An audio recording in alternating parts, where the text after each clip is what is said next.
So, this is part 5 of dealing with grief and resetting.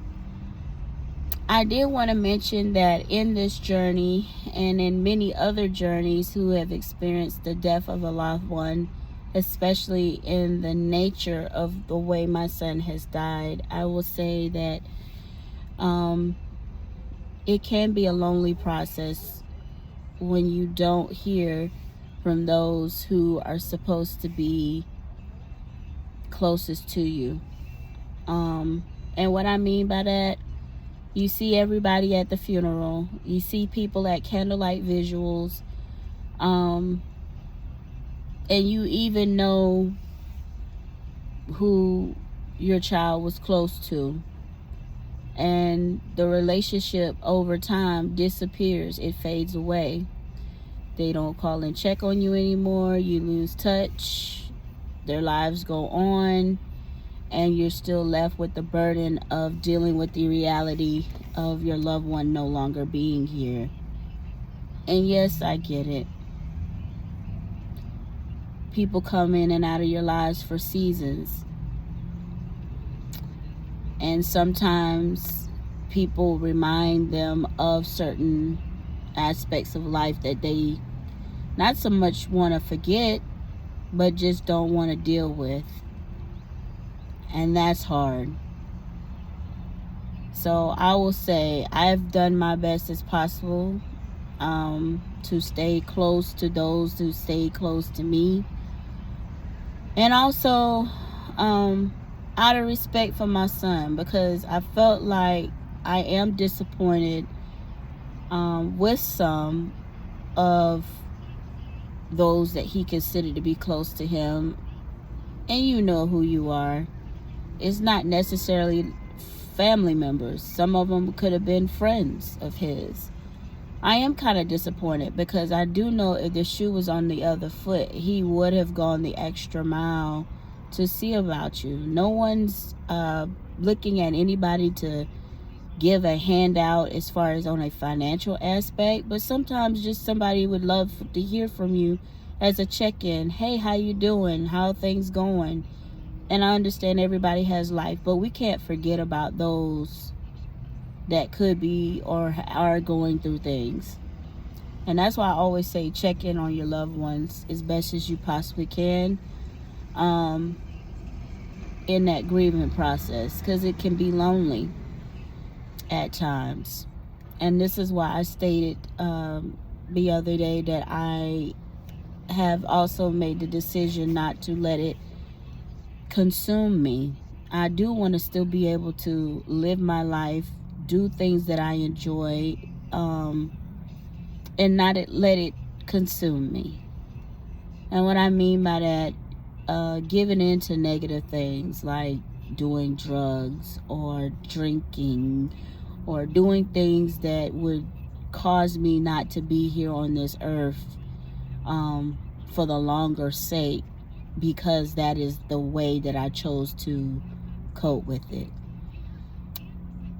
If you're having trouble with grieving and dealing with it, please find somebody to talk to, or find something positive to get yourself invested into so that you can get yourself back to a right mind state. Of course, the person will never be here physically, but the person is always in our hearts, and that's what we need to that's what we need to remember, is that the person is always in our hearts. We can always feel them around us, and they would not have wanted us to dwell in a point where it's keeping us from being able to be successful in our everyday lives. Just remember, I always say too, everybody has a story to tell. It is our jobs as their loved ones or friends, parents, kids, to take the information that we have of their lives and continue to tell their story. That is our job to do, is to go ahead and tell their stories. And I will be honest with you, it's not always easy for me to tell my son's story. Sometimes it's not always easy for me to even talk about it. We have our good days and we have our bad days. I am finding more of the days now of enjoying talking about him and talking about his story, because that story does need to be shared. Right now, my son has been gone for 3 years. I'm trying to come up with a way of getting his, what do you want to say, grave marker or plot,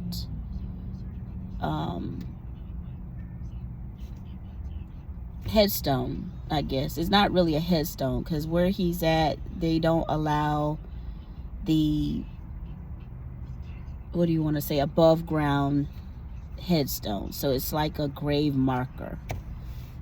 Trying to get that done. It's been hard for me because I haven't physically been out to my son's grave in a little over 2 years. One of the reasons is that the transportation I have currently right now, it's an older vehicle. I'm not able to really travel like that to where he's located. He resides 2 hours away from where I currently live in North Carolina. So he's buried in South Carolina. He's buried in Florence, South Carolina. And I just, at this time, don't have the proper transportation to get there to see him on a norm. Of course, I know it's his body, which is a vessel.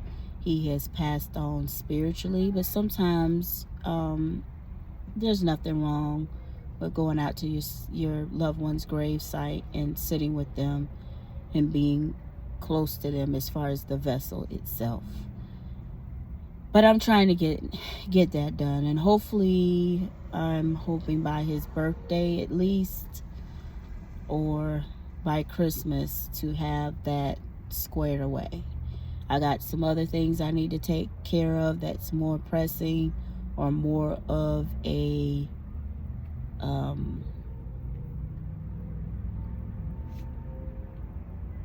higher priority per se, that needs to be taken care of and addressed before I can actually get that resolved.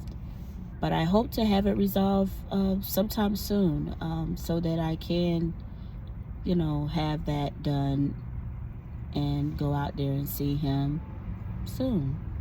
But this will be the conclusion of this stage of this video. I'm sure I will have others to talk about moving forward, but again, I try to do this video without getting too emotional in it, and when I find myself at a level where it is kind of being, or starting to be, somewhat kind of stressful, I'll go ahead and stop with it for today. So this is what I can tolerate for today. So I will just say bye for now, and I will definitely continue to share my journeys and struggles of what I've had gone through of dealing with the issue of grief. Bye for now, and see you later.